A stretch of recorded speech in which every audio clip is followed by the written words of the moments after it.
Hello everyone, आज का हमारा टॉपिक है सेंटर ऑफ ग्रेविटी।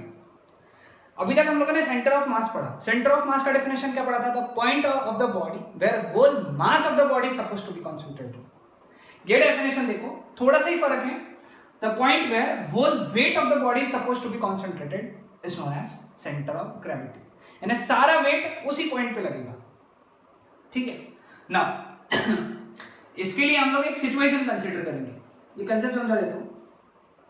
सपोज दो मासेस है हमारे पास में m1 m2, इसका पोजीशन वेक्टर वेक्टर r1, इसका position vector vector r2।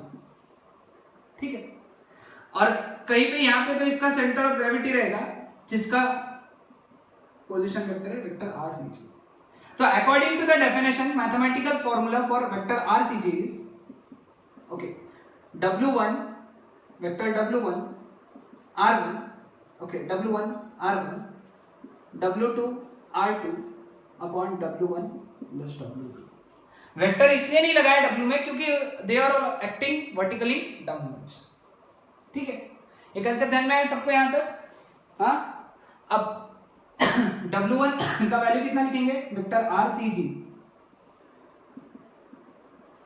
m1 g1। Let us से यहां पे acceleration due to gravity g1 है, तो इसका वेट हो गया m1 g1।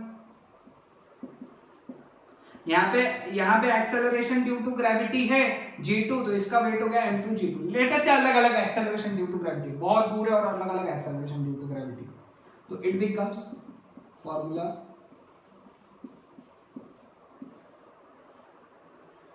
m1 g1 plus m2 g2।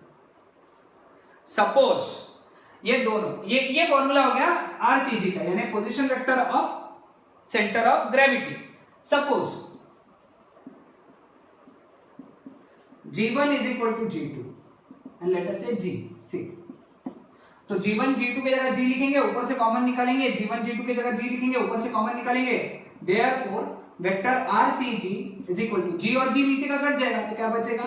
m1 vector r1 plus m2 vector r2 upon m1 plus m2। So this is the formula for centre of gravity. लेकिन यही तो formula किसका है? सेंटर ऑफ मास का। हम लोगों ने पहले ही पढ़ा था, पहले ही लेक्चर में पढ़ा है हम लोगों ने, दूसरे लेक्चर में, लेक्चर 2 में इसी सीरीज के, कि यही वेक्टर आरसीएम का फॉर्मूला है। यानी आरसीएम या आरसीजी है, लेकिन कब? ऐसे जिस जगह पे जहां पे जी यूनिफॉर्म है, हर जगह जी यूनिफॉर्म, ओके, जी सेम रहेगा, तो जो सेंटर ऑफ मास रहेगा वही सेंटर ऑफ ग्रेविटी का पोजीशन वेक्टर रहेगा। समझ में आया? कंसेप्ट ध्यान में आया? क्योंकि ये फॉर्मूला आरसीएम का भी है और ये आरसीजी का भी डिराइव हुआ है। ठीक है, जनरली जो भी प्रैक्टिकल बॉडीज होती है, हमारे प्रैक्टिकल ऑब्जेक्ट्स होते हैं ना, हम जितने भी प्रैक्टिकल ऑब्जेक्ट्स कंसीडर करते हैं हमारे स्टडी में, उसमें हर पॉइंट पे जी कांस्टेंट होगा ना। जैसे फॉर एग्जांपल ये बॉडी है, ठीक है, ये एक बॉडी है। अब ये बॉडी कोई इतनी बड़ी तो नहीं ना कि हर जगह पे जी अलग अलग एक्ट करेगा। तुम ये पॉइंट कंसीडर करो, यहाँ पे भी acceleration due to gravity g है, ये पॉइंट पे भी acceleration due to gravity g है, ये पॉइंट पे भी acceleration due to gravity g है, ये पॉइंट पे भी acceleration due to gravity g है। मतलब बॉडी के हर पॉइंट पे acceleration due to gravity same है, मतलब g1 g2 g। यानी इस बॉडी का जो सेंटर ऑफ मास रहेगा, सेंटर ऑफ मास, वही सेंटर ऑफ ग्रेविटी भी रहेगा। यानी जो सेंटर ऑफ मास वही सेंटर ऑफ ग्रेविटी इस पॉइंट के लिए। ठीक है, इसका एक एग्जांपल लेते हैं हम लोग। ठीक है, अब तुम कंफ्यूज हो रहे हो, sir centre of mass centre of gravity जब सेम है तो क्यों अलग अलग डिफाइन किया? कुछ केस में अलग हो भी सकता है। जैसे फॉर एग्जांपल ये सिचुएशन देखो, अर्थ का मास m, इस पे एक ऑब्जेक्ट है स्मॉल m मास का, इसी से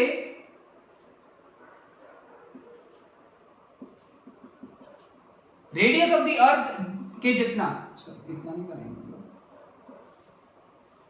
एक और मास सिचुएटेड है, मतलब दोनों के बीच में डिस्टेंस जो है वो कितना है? r, where r is radius of अर्थ।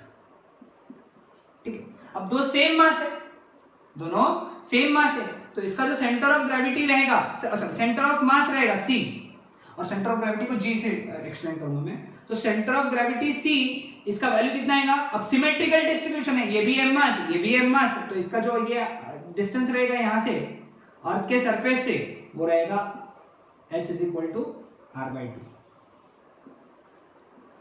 तो इन दोनों बॉडीज का सेंटर ऑफ मास कितने हाइट पे रहेगा अर्थ के सरफेस से? r/2 हाइट पे। ठीक है, समझ में आया? ये हो गया इसका सेंटर ऑफ मास। अब सेंटर ऑफ ग्रेविटी निकालेंगे। सेंटर ऑफ ग्रेविटी पे ये जो मास है फर्स्ट मास, इसको फर्स्ट मास बोलेंगे, इसको second mass. So for first mass okay, weight कितना है? mg। ओके, और उसका पोजीशन वेक्टर कितना है? y1, लेटर से y1 बोलूंगा इसको 0, क्योंकि इसको अगर रेफरेंस पकड़ा, इसको रेफरेंस पकड़ेंगे। ठीक है, फॉर सेकंड मास वेट कितना रहेगा? mg डैश, क्योंकि इस पॉइंट पे acceleration due to gravity g dash रहेगा। और ग्रेविटेशन में मैंने तुमको सिखाया है कि g डैश कैसे निकालेंगे? g dash is equal to g into r upon r plus h whole square. अगर h इज इक्वल टू तुमने r डाला तो तुमको g डैश का वैल्यू कितना मिलेगा? r plus r, 2r, r cut, उसका स्क्वायर यानी g/4 at height equal to r। यहाँ पे एक्सेलरेशन ड्यू टू ग्रेविटी कितनी है? g/4, तो उसका वेट कितना हो गया फिर? w1 w2 mg/4। अब उसकी हाइट कितनी होगी? उसकी हाइट यहां से रेफरेंस से हाइट कितनी है? r।